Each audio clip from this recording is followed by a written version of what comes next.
I'm going to try and do in a relatively short period of time is cover a rather large topic.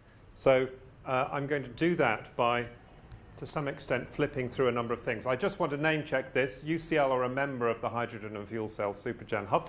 They play an important role on the policy. They lead on the policy and some of the systems thinking around that. And I know there are people in the room who have contributed to that. So I'll just name check it. And if you're interested and you're not already engaged in this area and would like to find out more about what's happening in the UK, come and have a look at the website. It's the national sort of integrating hub around hydrogen and around fuel cells. I will also name check these 4 white papers, and again UCL have contributed to a number of these, including people in the room. So if you're interested in looking at this, doing a bit more reading around this and it's not in your area, do go and have a look at these. They're on the website, you can see what they cover. I would also highlight this, which came out of our Sustainable Gas Institute recently, which is all around the role of hydrogen in gas grids. And in fact, it's around the role of low carbon gas, which includes hydrogen, but also includes biogas. So I can't possibly cover all of this in the time I've got, so I throw these up if you're interested. And if you haven't seen this report, which has been very influential in policy circles in the UK around hydrogen for heat, again, we'll touch on that today, but I would name check that. So these are all good places to go and look if you want a bit more reading around the topic. So I'll leave it there.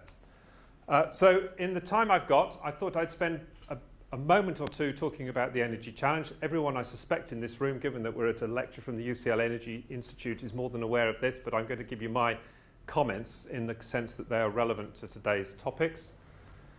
I'm going to try and touch on hydrogen fuel cell electric vehicles and their role alongside, we might get into a discussion perhaps about that and as compared to battery electric vehicles. I'm going to focus on hydrogen fuel cell electric vehicles. This, if you like, is the classical application for hydrogen in the energy system. I want to talk about fuel cells for power and heat, and I've been involved in taking some technology out and commercializing that, which I shall talk a little bit about in that context. And then I want to talk about this issue of flexibility and the importance of flexibility in the energy system, and I think that's a really critical driver for lots of the technology choices that we're going to have to make, and touch on the role of hydrogen and also mention the role of fuel cells in the context of flexibility, which is all about how you move to a low carbon system with the least cost. So I'm going to try and cover all of that in my 40 minutes, so it will be a bit of a whistle stop, and let's see where we get to and then take questions at the end and discussion afterwards. So just a comment, right? We all know the carbon challenge, and we know we're trying to go for fairly radical deep decarbonisation targets, but we also know, and this what this plot says, is that fossil fuel dependency for G8 countries, and this is percentage, remains high for most of the developed world. So we have to move from fossil into other things. We all know that, but it's just useful to remind ourselves just how difficult a problem that is. This is a slide I often talk to. It's not my slide. It's produced by Grant Wilson at the University of Sheffield. I think it's quite a useful slide in kind of establishing the energy landscape, because all of this is relevant to our challenge to decarbonise. So this is UK's or Great Britain's energy vectors in gigawatt hours per day, and this is the energy that flows through the system as electricity.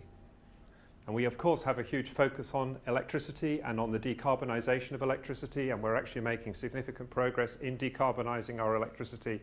But actually, in terms of the energy flow through the system, it's currently the least significant. This is the energy that flows through the system as gas. We have the Sustainable Gas Institute. This is something we worry a lot about the strategies for decarbonisation of gas and the role of gas in the system. This is primarily for heat, and we'll talk about heat. And you can see that the cyclical nature of that as we go through the summer-winter peaks and troughs are a big issue, because how can you deal with that? It's easy-ish with gas. It's hard to do it sometimes with other things. And this is transport fuels. It's all transport fuels, but so primarily this is liquid-based petroleum fuels. Okay, so diesel, kerosene, gasoline. And it's useful to have these in mind, because when we talk about transport, we're thinking about how do we replace that?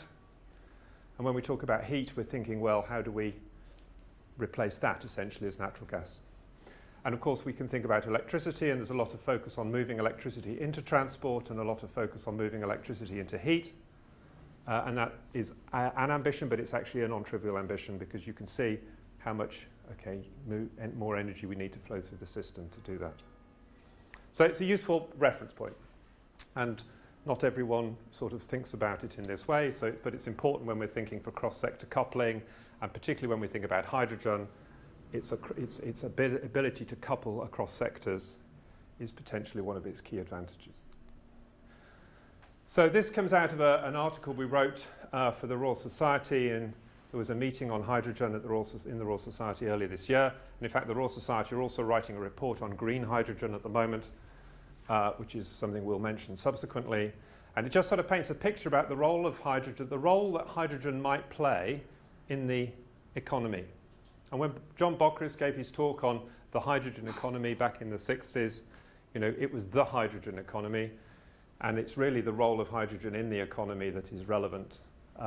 So just to sort of show you how you might paint a picture of it, and this isn't obviously an analysis, it's a narrative, which is that here is hydrogen coupling different parts of the system together. So we obviously can have electricity from a variety of sources, preferably low carbon sources. We can electrolyze water to make hydrogen, and we can store that hydrogen. We can take fossil fuels in the form of, say, methane in natural gas, and we can steam reform it, and we can do CCS, CO2 separation, and CCS, and we can get low carbon, not completely zero carbon hydrogen, and then we can take that hydrogen and store it. We can take that hydrogen into heat for buildings, we can take it into a transport fuel, we can take it back into power through a gas turbine or a fuel cell, we can combine it with CO2 from our power plants and methanate it and make methane, and we can put that methane into the system. Okay, so that's the kind of vision of hydrogen, and the question is, does that make sense? Because all of these steps have got cost, and all of these steps have got an efficiency loss associated with the conversion steps. Right? And is that any better than, say, making your electricity and taking the electrons directly into these here? Because obviously all this adds complexity and cost, and why don't we just take electrons straight across, right? So that's some of the debate about, do we carry our energy as electrons or do we carry it as molecules? So that's a sort of comment, and we'll come back to that later. And I don't know how many of you are kind of technologists or electrochemists, so I'm not planning to give you an electrochemistry lecture, I can assure you. But in the context of, I'm also going to talk about fuel cells, so I'm going to talk about hydrogen, I'm going to talk about fuel cells, I'm going to talk about hydrogen without fuel cells, and I'm going to talk about fuel cells without hydrogen. And I'm going to talk about polymer fuel cells, which is mainly for transport, and I'm going to talk about solid oxide fuel cells, which are mainly for heat and power, not entirely in both cases. And just to remind us, if you're not familiar, that in a fuel cell, we have, let's say, the polymer fuel cell. We have fuel on one side, which in this case is always essentially hydrogen. And on the other electrode, we have oxygen from air. And what a fuel cell does, instead of if this was a heat engine, you'd combine the hydrogen and the oxygen, and you'd raise heat, and you'd take that heat and turn it into mechanical work and then into electrical work. When we do that in a fuel cell, we separate the oxidation reaction from the reduction reaction by having them at physically separate electrodes and coupled with a flow of ions, in this case protons, across a membrane that conducts protons. And because we've physically separated those reaction sites, we can capture the electrons and we can transfer them around an external circuit. And that flow of electrons, of course, is electricity. And we get a voltage generated associated with the thermodynamics of this reaction. So the product of that voltage and the flow of current is power. Okay, so in a fuel cell, we're directly going from fuel to electricity. And because it doesn't involve any highly entropic processes, this is a very efficient process for generating electricity. And in fact, there is no more efficient way of making electricity from a fuel than a fuel cell. That's why we're interested in them. They're not a renewable technology, they're an energy efficiency technology. They just make electricity more efficiently than any other way of doing it. So a 1 kilowatt fuel cell, particularly this type here, can generate electricity as efficiently as a 300 or 400 megawatt power plant. That's why we're interested in them. On the high temperature fuel cells, the same principles apply, except these are used ceramic materials which conduct ion oxides of oxide ions. Again, we have fuel, again we have air, and again we have an overall hydrogen plus air goes to steam in this case, or water in this case, and we generate electrons which flow around the circuit, and we have a voltage. So that's, I'm not going to go into it any more technically than that. Just wanted to sort of share with you that the motivation for this technology is efficiency. Right. So that's some opening comments. Let's talk about the if you like, the classic application for hydrogen that's been around for a long time, and it's had waves of enthusiasm and troughs of disappointment, and finally coming back into the kind of pragmatic reality, I would say, today. And so this is all about low carbon transport, and it's perhaps worth reflecting therefore why we might want to do battery electric cars or hydrogen fuel cell electric cars. This plot here shows the distribution of emissions by different parts of the transport system in the UK, and it's passenger car dominated, and this is light duty vans. If you add that on as well, about 70% of the transport emissions are in this space. This is a plot of grams of CO2 per kilometre driven for UK vehicles. This is a little bit out of date now. This was the 2010 fleet average. This 2020 number here is the EU regulated target for all manufacturers who sell vehicles in Europe. They must hit an average emission of their new vehicle fleet of 95 grams of CO2 per kilometre driven by 2020. That's quite a difficult target, and is one of the reasons you're seeing increasing manufacturing, bringing out hybrids and so on. This, of course, is our ambition by 2050 to get down to this sort of number if we just draw a straight line and say this is where we need to be for our 80% reduction, which is under 20 grams of CO2 per kilometre. These are lines drawn on from colleagues who work in internal combustion engines who say, well, we could probably get down to about 60 grams of CO2 per kilometre with a diesel hybrid car, but we probably can't get below 60 with a fossil fuel, no matter what we do. Some of you may disagree with that, but that's the vision, that's the view. So we can't get to here with fossil. We have to use something else. And the two of the options, one is electricity and one is hydrogen. Of course, there's also biofuels, and we could have a conversation about that if you want. But here we're focusing on the electrochemical technologies. Right. It's not all about carbon, of course, and when it comes to transport, it's also about air quality, and that's a big deal. And this is slightly old data, but it's a nice, pretty picture, and it makes the point. These are NOx emissions and NO2 emissions, and so they follow, of course, all the main arterial routes in London, and that's where cars are driving, and there are issues with local air quality, and the diesel issues have highlighted that further. Now, this is a slightly busy slide. It comes from this paper that we wrote in 2011. Which was a paper comparing battery, electric, hydrogen fuel cell and hybrid vehicles. Right? So if you're interested in the details, feel free to look at the paper. I really want to take from it just a couple of things. One is it's an analysis of the emissions of a classic sort of family car-sized vehicle. And it looks at the emissions of this vehicle on petrol. Okay, so in this case, 142 grams of CO2 per kilometre in this analysis. On hydrogen, 70 grams of CO2 per kilometre, assuming you make the hydrogen from natural gas without any abatement of the CO2 by steam reforming natural gas to hydrogen, which is how we make hydrogen today on an industrial scale. And electricity, and this is 2008 electricity. Right? So this is classic electricity from 2008. And in 2008, the number was 540 grams of CO2 per kilowatt hour was the mean average that we used for this analysis. And that gave us 68 grams of CO2 per kilometre driven. So hydrogen from natural gas and UK grid electricity of 2008 vintage gave us the same number. It was 70, and clearly 70 is about, is here, right? So it's no better than diesel. If we look at 2016 UK electricity, I looked this up, and I got the number of 320 grams of CO2 per kilowatt hour for 2016 as the average, and obviously it varies. And we plug that number in, we get 40 grams of CO2 per kilometre. So current UK electricity gives us 40 grams of CO2 per kilometre. That's 40 grams of CO2 per kilometre with current UK electricity numbers.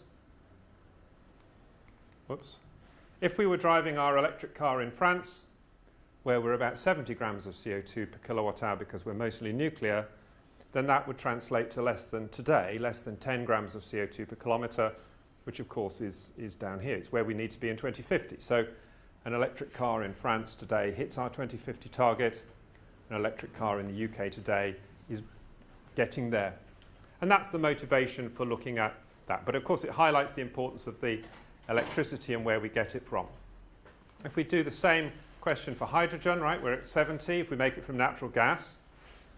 And natural gas derived hydrogen is clearly not zero carbon hydrogen. It's got an associated emission of CO2 because we're making it from natural gas. And this is where this concept of green hydrogen comes in. In other words, when is hydrogen green?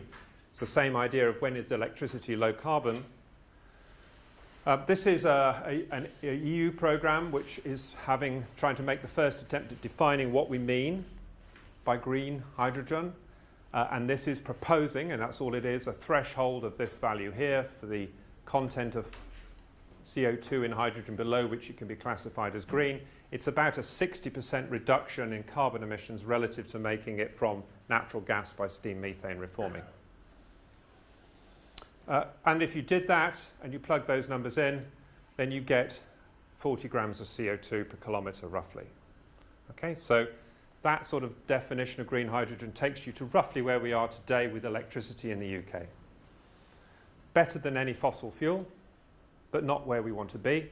So we obviously also need to pay attention to the decarbonisation of hydrogen if we're motivated by a carbon ambition, and we need to pay attention to the decarbonisation of electricity for the same reason. In all cases, we get an air quality benefit straight off the bat. Right? There's no need to really decarbonise the fuel to do that. We get a local air quality benefit, but it just highlights the importance of the vector. And that matters because it's coupling our fuel to the rest of the energy system. And this is, I think, a point that will emerge. These things are no longer independent. They all become coupled. Right. So where are fuel cell electric vehicles today? This, I guess, is the kind of flagship car. This is the Toyota Mirai, available in very limited numbers on a commercial basis. About 50 sold in the UK. £66,000. You can buy one if you can, in principle, get one. It's quite hard to get one, but they are for sale. Hyundai's is not for sale, it's a lease model, whereas Toyota's you can buy and you can take it apart and look at it, and people are doing and have done that. Honda brought out their new Clarity, which is a lease vehicle in the US and Japan. It's not yet available in the UK and probably won't be till about 2020. But this is an electric car, the Mirai. It does 340 miles. You can recharge it in about 4 minutes. So if you're thinking of electric cars, that's quite impressive, right? It's a 4-minute charge, it does 340 miles. Of course, it needs hydrogen, and this is where we can talk about where the hydrogen might come from. But this has been quite a game changer, I think, in terms of the perception of hydrogen as a road transport fuel. And all of the big manufacturers, as well as having electric programs for batteries, have got hydrogen fuel cell programs as well. As well as light-duty vehicles, there's buses, and we have buses in London. We have these running on the Covent Garden route, this RV1. You can go and ride on this. There are 3 of them in service at any one time. It's a standard fare-paying bus, and you can go for a ride on it. It's refueled out by the Olympic Park.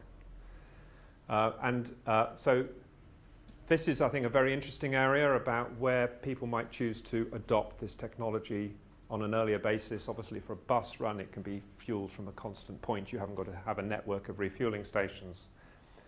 And it's a public duty type vehicle because it's public transport. So lots of things happening, particularly in Asia, particularly in China, South Korea and Japan. And really, these are the powerhouse countries as far as fuel cell technology is concerned.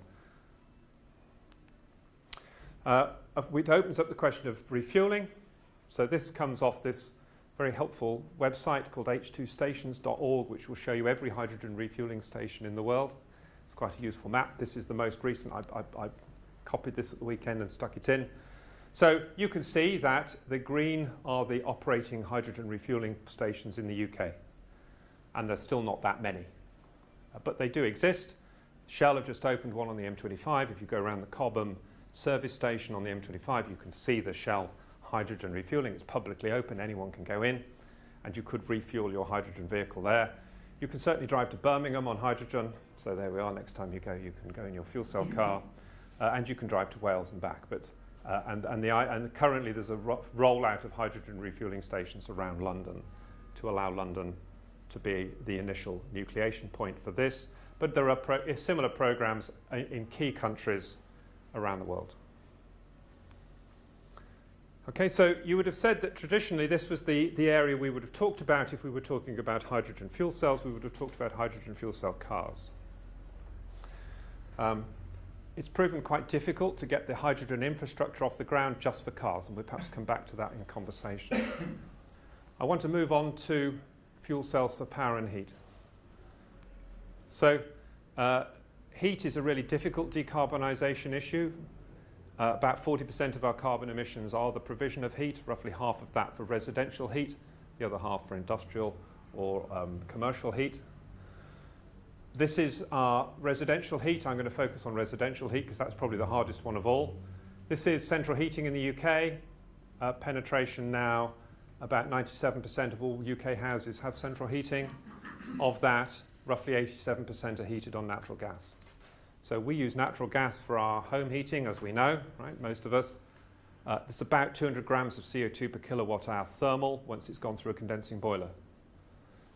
And 200 grams of CO2 per kilowatt hour thermal is never going to meet our targets. So you cannot heat UK buildings on natural gas and deliver on our carbon ambitions. So there's been a lot of focus on doing that with electricity and heat pumps, and that has some infrastructure challenges, which we could talk about if you'd like. This is looking at whether you could do it with hydrogen. Right? And in particular, the area I've worked on a lot is the Micro CHP technology with fuel cell boilers, so fuel cell CHP. Today, focusing on natural gas as an energy efficiency technology, with the prospect tomorrow of running on hydrogen if we chose to do so.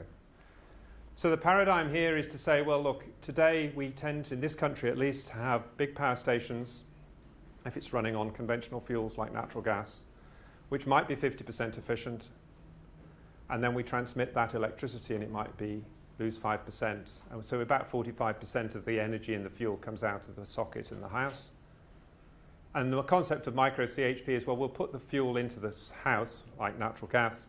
We'll put it into a fuel cell, which is these days north of 50% efficiency electrical, and we can capture the heat locally. So we recover a lot more of the heat, and we don't need to have district heating schemes, and we don't need to put in heat networks, which obviously we could also do here.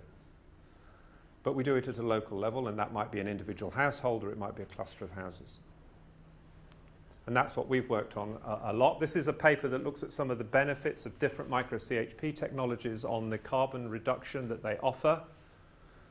And it's important to note that this is the carbon reduction relative to using grid electricity out of the socket at about this time was, again, this is a 2009 paper, so we're back at the 540 gram number for grams of CO2 per kilowatt hour when we wrote this paper.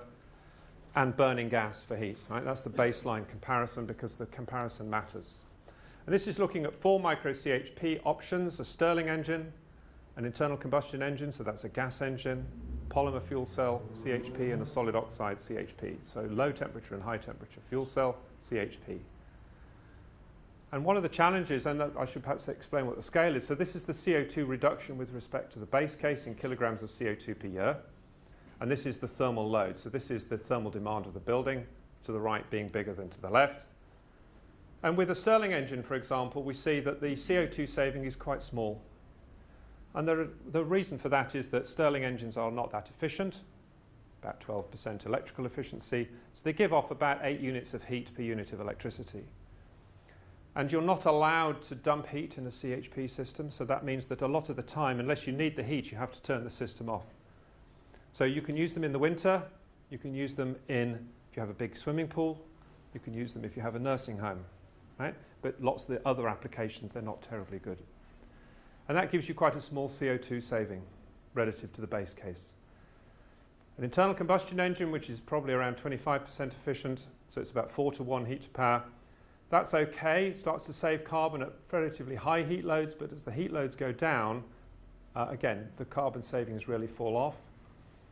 But the fuel cell options, because they're more efficient, and this is the most efficient, this is about 50% efficiency, so it's a 1 to 1 heat to power ratio. That allows it to be used almost the entire year, and it maintains a carbon saving that's pretty flat across all those different heat demands. So it saves about 1.2 tonnes of CO2 per household per year on natural gas relative to the base case. So it's an energy efficiency technology, right? Keep coming back to that point. But it's saving you carbon because it's more efficient. And that's a good thing. On natural gas, it's not sufficient to get us where we need to be. We would still need to switch to a low carbon gas if we want to get to our 80% cuts, but we could use that low carbon gas at very high efficiency.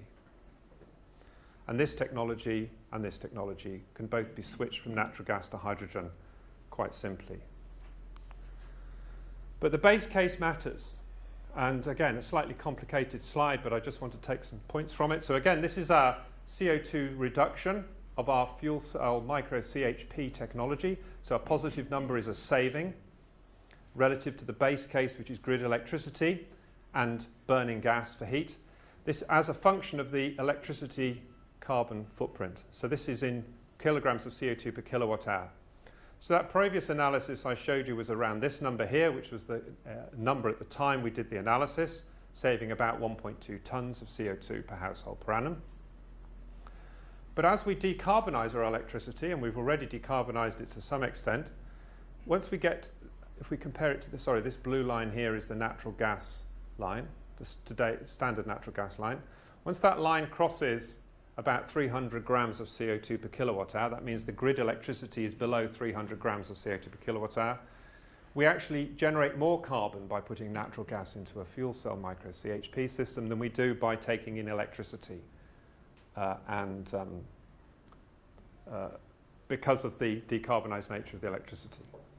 So we start to become a negative. So the economic benefit, the environmental benefit depends on how much CO2 is in the gas. But if we decarbonise the gas by what some means, say we halve the carbon footprint of the gas, then that tipping point comes at about 150. And if we're using zero carbon gas, of course, we're always positive, and indeed we would save, 2.5 tonnes of CO2 per household per year. So it shows that decarbonisation of the gas is important if we want to use gas.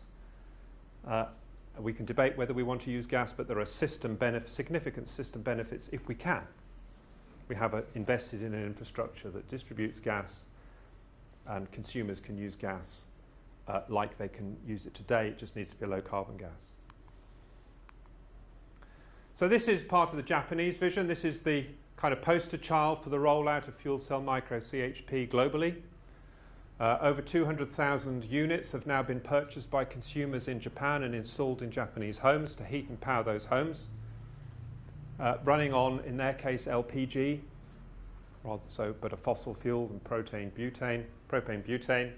This is a kind of vision of the low carbon house in Japan with with solar panels.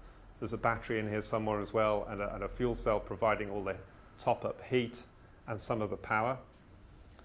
So this is a significant program of deployment in Japan of this technology, and it's commercially available. Still expensive, but about the same price, getting down to the same price as a heat pump. So I want to tell you a little bit, if I may, about some of the technology we've been involved in. So this is a company we set up out of Imperial College 17 years ago. It's called Ceres Power. It's a UK fuel cell developer. It has developed and has evolved this metal-supported solid oxide fuel cell. So this is a piece of steel, you can see cut into various shapes to give gas manifolding. And on top of it is a ceramic layers that are the fuel cell. In this case, the silvery layer is the fuel electrode, and the layer you can barely see is the electrolyte. And on top of this would be a black air electrode, which is not shown in this photograph because it would just look like a black paint. And you put fuel on this side, air on this side, and it generates power. So this is the company technology, and they're working with Nissan now on fuel cell electric vehicles using this technology. They're working with Honda in Japan, so two big Japanese company. They're working with Cummins in the US on fuel cell for data centers. So this is the sorts of applications off the back of this, all running on natural gas or LPG, but could run on hydrogen if that's what we chose to do in the future. And this is a public document around what the materials are made of, and if any of you are really interested in the details, we can talk about it. But essentially, this mix of porous steel with thin ceramic coatings on that are the functional materials that do the electrochemistry that produce the power. This is what it looks like in the form of a stack. This is sort of a 1 kilowatt unit, 5 litre volume. This is the size of it. Because it's got metal supports, you can weld it together and you can use gasket seals and all sorts of things that make the engineering much more robust. And that's important because we care about the robustness of the device. That's an Achilles heel of a lot of this technology. That's it in a Micro CHP unit. So electronics, desulfurization system to pull the sulfur out. That's changed annually, and the fuel cell is in here. Okay. So over 50% power efficiency to AC power on natural gas at a kilowatt. And in CHP mode, 90% efficient. And this is the customer saving, 1/3 off their energy bill and 1/3 off their carbon footprint. So for those of you who are interested in the technology, 2 slides just to show that it works. There are 2 big problems with high temperature fuel cells. The first is, can you thermally cycle them without them breaking? Because the materials expand and contract as they get hot and cold, and eventually that can cause things to crack. And this is 1,000 thermal cycles, so this is getting it hot and getting it cold and getting it hot and getting it cold. And this is the voltage, which means is effectively a measure of the performance at this current. And that stays nice and flat. So that's a very compelling result for this type of technology. And this is an emergency stop. So the other big problem is what happens if you suddenly lose fuel and air gets in and everything reacts with the air and things oxidize, and that can be quite unpleasant to the materials. And this is 60 emergency stops where the device is hot and air is just left in and it's just allowed to cool down under its own devices, and this is 60. So that's the equivalent of about a 20-year product life, given the number of times this would occur. So that shows it works, and it's very encouraging, and that's what has brought the Japanese interest. Okay, so let's talk now about the last part of the piece, which is the flexibility piece. So we've talked about transport, we've talked a bit about how you can make power and heat more efficiently. Let's talk about flexibility, which is perhaps a bit more abstract, but potentially very important from a system context. So I cite this work. This is by my colleague Goran Strabak, and any of you who work in this area will know Goran as a power systems person. And this is some work he did for the Committee on Climate Change along with NERA. And it's looking at the value of flexibility to the energy system. And the argument is that if we are going to transition to a lower carbon energy system, we have to manage this intermittency piece on a second by second, minute by minute, hour by hour, day by day basis. And this is the results of a cost optimization against 2 targets, 100 grams of CO2 per kilowatt hour for the UK electricity system, or 50 grams. Let's look at the 100 first. Assuming a low flexible system, a mid flex, or a high flex. So let's just compare low and high. So it's saying what system would we build, what would be the cheapest system to build if we had very little flexibility in the system. We hadn't got any way of managing these transients on a second by second, minute by minute basis. And they say the cheapest system to build will be conventional gas, nuclear, and open cycle gas turbines. Still hits this target, okay, but it's the cheapest system to build. But if we had a high flexibility system, we'd build a system that had lots of wind, lots of photovoltaics, still a bit of open cycle gas turbine, and still a bit of conventional gas.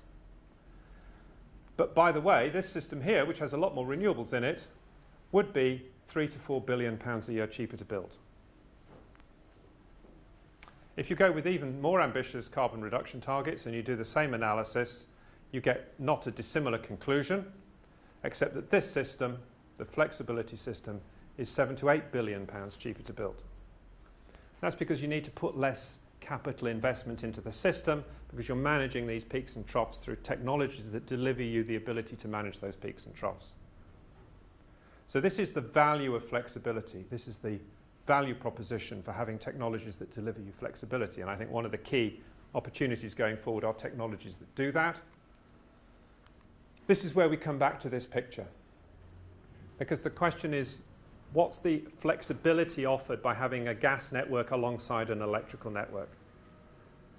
How can hydrogen storage, for example, off the back of this system, allow that flexibility in the lowest cost route? I don't know the answer to that yet. The Committee on Climate Change have just commissioned a study. Some of you might know, had a competition to do some work to start to answer some of these pieces around the role of hydrogen in the system. And that hopefully will throw out some answers on some of these points.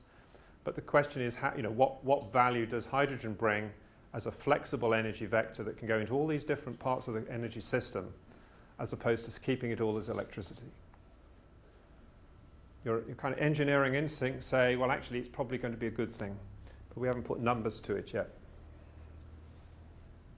It's not all about efficiency, it's all about cost. And what's the overall lowest cost that meets the carbon ambition is the question, not what's the highest efficiency. When we talk about energy storage, right, and the ability to store energy for very large amounts of energy for very large amounts of time, there's obviously storage is a rich topic at the moment. Energy storage is a very topical subject. We work in it, I work in it. You've got lots of different technology options, but at this end here with large capacity, long discharge times is where you come into storing energy in chemical bonds. Hydrogen being an example of that. And we can certainly store very large amounts of energy in things like solution mines, salt caverns, which we do already on a commercial basis in the petrochemical industry. How am I doing for my time? I've slightly lost the plot. I'm all right for another 5 minutes? 5 minutes. Yeah, that's fine. I'll be done. If we're going to use hydrogen, of course, and we're going to come back to the heat point for a minute. We talked a little bit about the role of hydrogen for heat. If we're going to use hydrogen in this system here by electrolysis, and we're going to meet our thermal demand for building, heating buildings with hydrogen by electrolysis, it is worth bearing in mind, oh sorry, wrong one, do electrolysis next. Steam methane reforming, let's do that one first. So if we're going to meet that hydrogen demand from steam methane reforming of natural gas, it is worth bearing in mind, this is what this plot shows here from this report, that depending on the efficiency of our steam reforming and CCS plant, and there's a low and a high bound on this plot, you would increase total gas demand by 15 to 66%. So you need a lot more gas if you're going to make hydrogen from natural gas, that's evident, and hydrogen from natural gas will cost more than natural gas because you're making it from natural gas, so it can't be cheaper. That's an obvious statement, okay? But it's worth remembering that. So if this is looking at meeting EU residential gas demand, if you work it through, 1,400 and 2,100 extra terawatt hours of gas at current demand is about 2015 was 4,700 terawatt hours of gas. You can do the same, I'll miss that one out, you can do the same one for electrolyzers. Okay, if we're going to make it from electrolysis, we're going to need a lot more electricity. Right, and this is looking at some bounds of electrolyzer efficiency. So this is an upper efficiency bound and a less efficiency bound. Get it out, that must be the, yep, that's, okay. Anyway, the two efficiency bounds of 50%, which might be a low efficiency electrolyzer, and 90%, which is a kind of high temperature steam electrolyzer. So if you're going to make it all by electricity, depending on those numbers, you need somewhere between 1,450 and 2,600 terawatt hours of electricity compared to European electricity generation of 3,000 terawatt hours.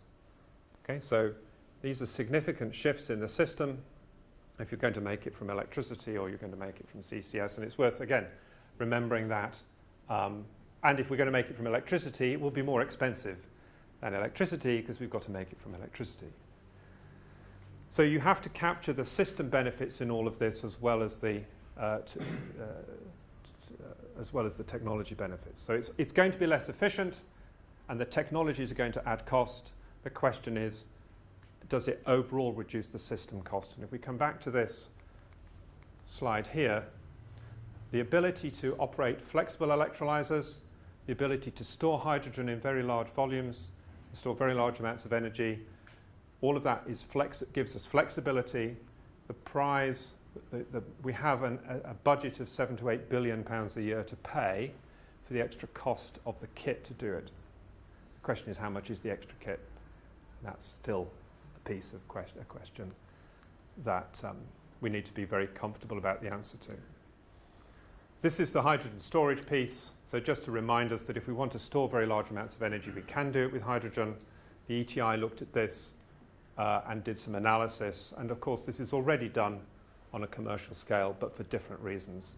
And the UK is quite well blessed with places we could do that. We have salt reserves that we can solution mine for storing hydrogen. Okay, so my whistle-stop tour through hydrogen says, right, it's a low-carbon energy vector that can decarbonise across multiple sectors. It can do transport, it can do power, and it can do heat. And in fact, the policy pull I see in the UK today is around heat, or the policy potential is around heat. And if we're going to do hydrogen for heat, it'll be a lot easier to do it for these things. If we're not going to do it for heat, it's quite hard to do it for transport. So these two things are actually coupled. The electrochemical technologies like fuel cells and electrolyzers are interesting because they, with high efficiency and great flexibility, link and segue between molecules and electrons. So they are the coupling technology between these different energy infrastructures. And we can see the value of flexibility to the cost of that transition. So fuel cells improve the use of today's fuels, and they are ready to use hydrogen if that's what we choose to switch the gas grid to. And that's important because we're not then locked into a technology which we can't then subsequently transition to a low carbon fuel. And sort of general plug for electrochemical technologies, and I've worked in the field a long, long time, is that they are intrinsically flexible and they are intrinsically efficient. And I've never seen as much industrial interest in electrochemical technologies as I'm currently seeing, which is fascinating. So I'll leave it there, if I may, Neil. I'll just name check if you want to look at the websites for some of these programs that are supporting some of this work. Okay, thank you very much.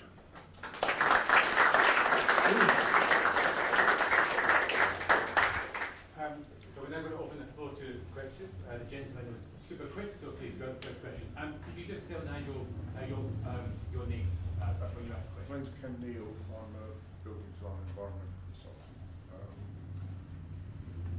Given that it's possible to quite easily insulate most houses, or most buildings to an 80% fuel reduction, that will give you the chance of powering the average house on a 1 kilowatt system. Have you sort of done figures to do that? And also, is there a point at which, with a large-scale rollout of fuel cell vehicles, water vapour would become a problem in cities? Okay, so I think on the water vapour point, I've heard that question asked before, and I don't believe it's an issue. I'm not an expert on it, but that's what I believe. I've heard other people say who know more about these things than I do. On the kilowatt point, so in that Micro CHP technology as it's currently configured, you still have to have a top-up boiler in there to meet the peak load. So if you can drop that peak load and make it go away, that would be absolutely fantastic from the fuel cell Micro CHP technology perspective.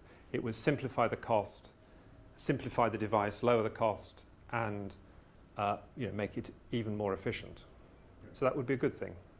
And in fact, one of the nice things about this technology set, in terms of its future-proofing, is that it is consistent with a world in which we significantly lower the heat demand on buildings.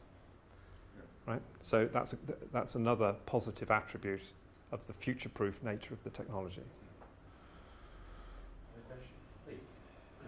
David Metz, Transport Studies at UCL. You mentioned bulk storage of hydrogen in Stockholm. What about local storage and local distribution? Is there a problem with efficiency and seepage and so forth? Okay, so that's a very good question.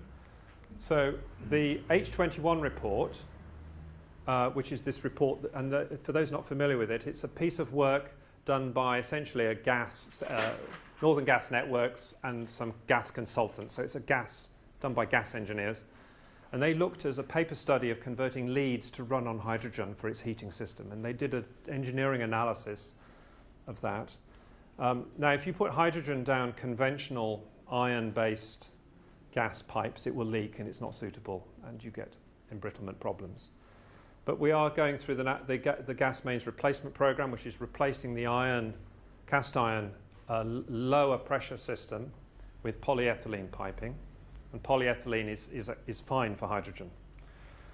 That said, so in principle it should be fine. So in fact, BEIS are funding a study, I think with the Health and Safety Executive, to actually now look at this in more detail to see really is it fine, really can you do it. We certainly can do it in chemical plants. Hydrogen is moved over very large distances, but can you do it in the context of a more urban situation? So that's a piece of work that's going on at the moment. How do you actually join these things together and guarantee the integrity of the join and so on? So there should be no reason we can't do it, but we need to be absolutely convinced and comfortable that that's the case. There's also some work going on to look at hydrogen in housing. There have been some European programs on this already, but to be convinced from the Health and Safety Executive that, what are the gas fitting regulations and all of these things you need to be able to safely, a gas fitter to safely be able to go and fit this stuff. That's work that's happening now. And clearly it's important. You couldn't proceed if you weren't comfortable that that could be guaranteed. Other questions? I have two here, so we'll go to the front first. We're all from BEIS. Why is it on the hydrogen powered gas or storage slide? Yeah. That can be stored over a monthly time period, whereas the methane powered gas can be stored over a year. Okay, I wouldn't take too... okay, on this one you mean? Yeah. I think that's... that's a kind of... That I would say is a schematic diagram. So I wouldn't overanalyze some of these differences here. You could store power to gas hydrogen for a year in the same way if you did a solution mine case. There's no reason you couldn't do that as the same as you could do that. So that I don't think that that's a significant difference. I wouldn't overanalyze that artistic license there. Okay. Yeah. I think there's no reason it can't be the same. Dennis coming from UCL. Given that we could potentially be needing large amounts of zero carbon hydrogen in the future to meet various needs, with your electrochemical experience, do you think that there's enough cost reduction potential in electrolysis to be generating quite a lot of hydrogen from electrolysis plants using excess renewables, which could be low cost? Or do you think we'll be needing lots of SMR and hence maybe CCS? So it's a really good question, which is, what are the potentials for the different hydrogen production technologies? I think so the Royal Society I'm involved in a report with the Royal Society at the moment, which is looking at exactly that, and it's looking at the scientific challenges around these different options for lower carbon hydrogen. And the report is, I think, going to conclude that there's a lot of headroom for cost down on electrolysis.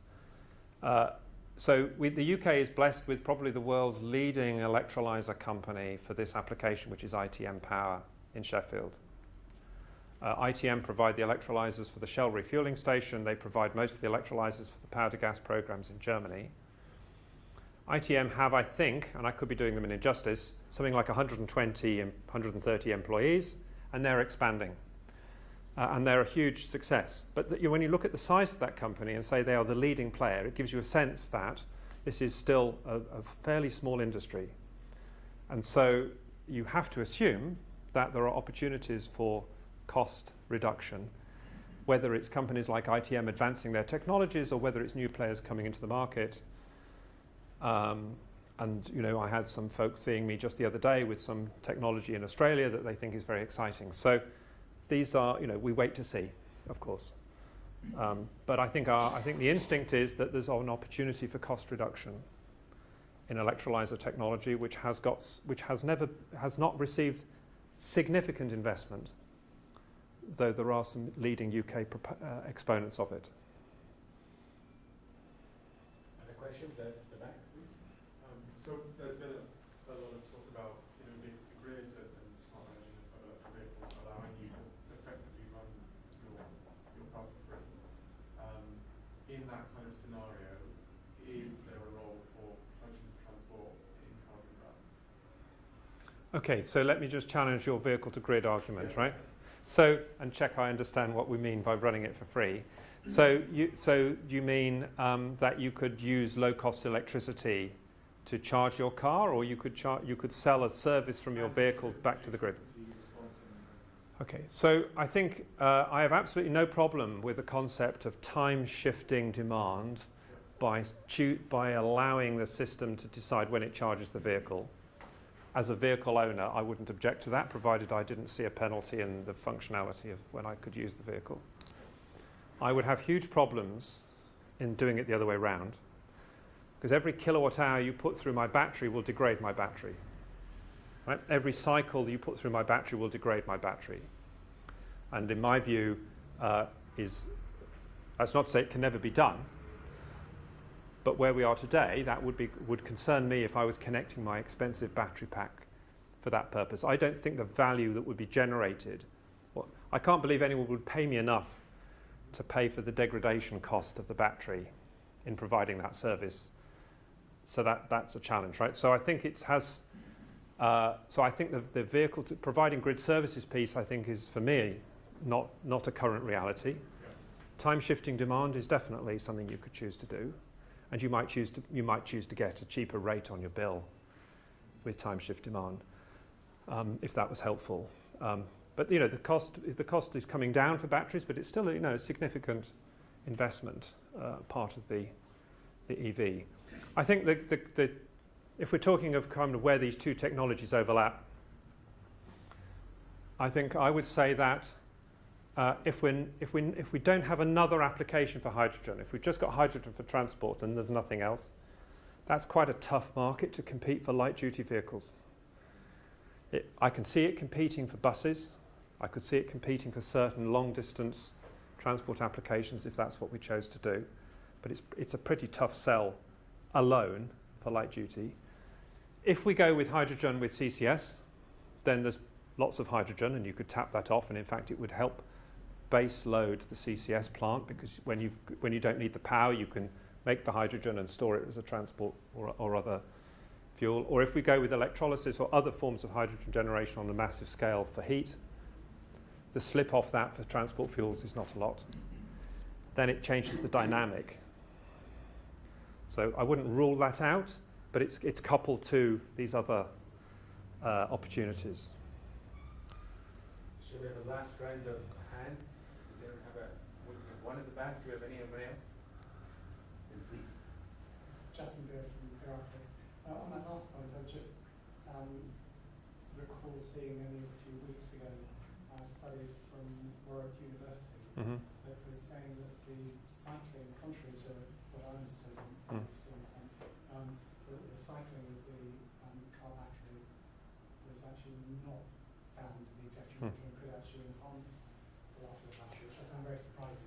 Yeah, I think there's some conflicting information coming out of automotive, and I think that it's certainly the case that there are examples of batteries that are not degrading as badly as people expected.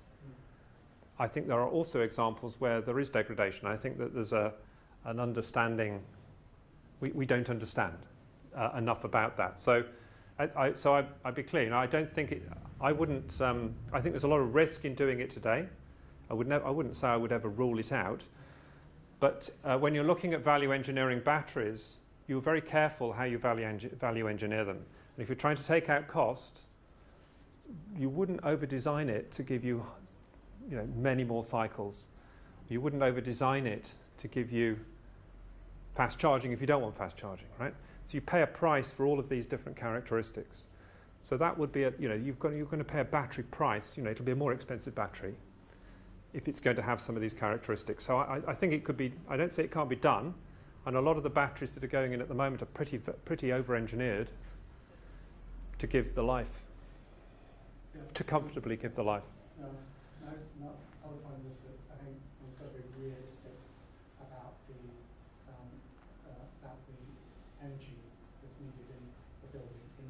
Even with, we produced a passive house that is a research project which produces 2.5 times as much energy as it needs in a year.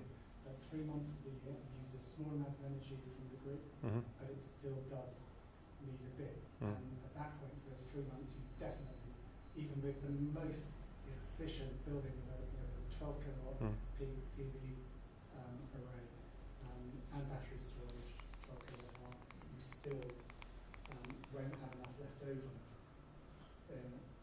for the vehicles. So when you talk about not being prepared to compromise, for that to work, one's got to be prepared to compromise. Yeah.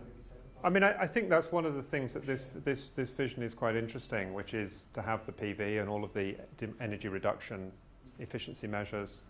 In this case, Japanese homes use quite a lot of heat. They use quite a lot of hot water, I should say. And so they've got a fuel cell in here, which obviously provides base load power. It provides top-up heat. And if you had an electric car and it's not shown on here, of course you could charge your car quite simply off this unit as well. So there are some interesting... Are they using gas? This is using gas, of course, but you could use hydrogen. You don't have to use natural gas. Is anyone seriously doing a holistic study? We've got to get off gas. We've got to, not decarbonise electricity. That means a lot more onshore wind power generation. So you've got to get off natural gas. Yeah. Heat off the grid. Yeah. You've got to get off natural gas. I think that's absolutely clear. You've got to get off unabated natural gas. Yeah. Right? Absolutely. Yeah, I wasn't meaning hydrogen gas. No. Yeah. You've got to get off unabated natural gas in the long term by 2050. Yeah. That's not that long actually, but it's if you're going to be serious about the carbon reduction targets. So you either turn off the gas network and do it all with electricity. That's actually quite an expensive proposition. Or you probably might have a mixed model in which you keep the gas network, but you need to repurpose it. And the study that Committee on Climate Change have just commissioned is very much around trying to answer that question, particularly from a heat perspective, because this is a heat-led problem. And so that'll be interesting. That study should, I believe, report kind of April, May, at least to the Committee on Climate Change next year. And that might provide, that is a robust, detailed piece of work along the lines you suggest. Because we need to understand what the options are. We know we're getting a sense of the cost of doing with electricity. It's actually very high, the infrastructure cost. What are the options, technical and economic, around doing it with a low carbon gas? Nigel, we have a final quick question. I'm Sustainable Haringey. So what would you like to see the government doing now? Well, actually, I mean, we have our friends from BEIS here, right? And I think they're doing the right thing at the moment, which is to say, if we're looking at the hydrogen piece, the piece I can talk about here, there are some technical questions that we need to answer before we can proceed on a policy basis, right? We need to be convinced from a technical basis around some of these issues about distributing hydrogen. We need to be convinced about some of the safety issues around using hydrogen in a residential environment. There will be a big piece around consumers and how consumers would like to see this option, because ultimately, particularly around residential heat, of course, it's a consumer application, right? Right. Okay. So I think you're probably an early adopter. And that's very good of you. But I think not everyone is, I think, as convinced about that. So, so I think these are the sorts of, I think there are some technical questions to be addressed. Of course, we also need to look at some of these system analysis pieces, and some of that work's being commissioned at the moment. So I think there are some questions. I think what's good is that we're going to have a look at them seriously, and we have to look at them seriously, and at least we then know where we are. Yeah. Nigel, thank you so much.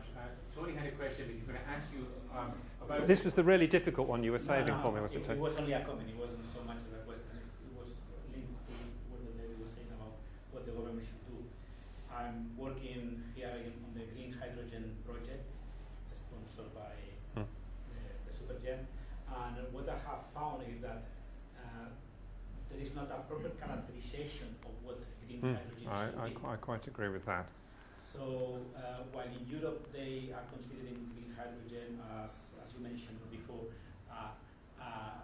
hydrogen that comes from renewables that meet a carbon intensity threshold, the approach of BASE was looking only at the carbon intensity, which would allow the use of natural gas and carbon capture and storage.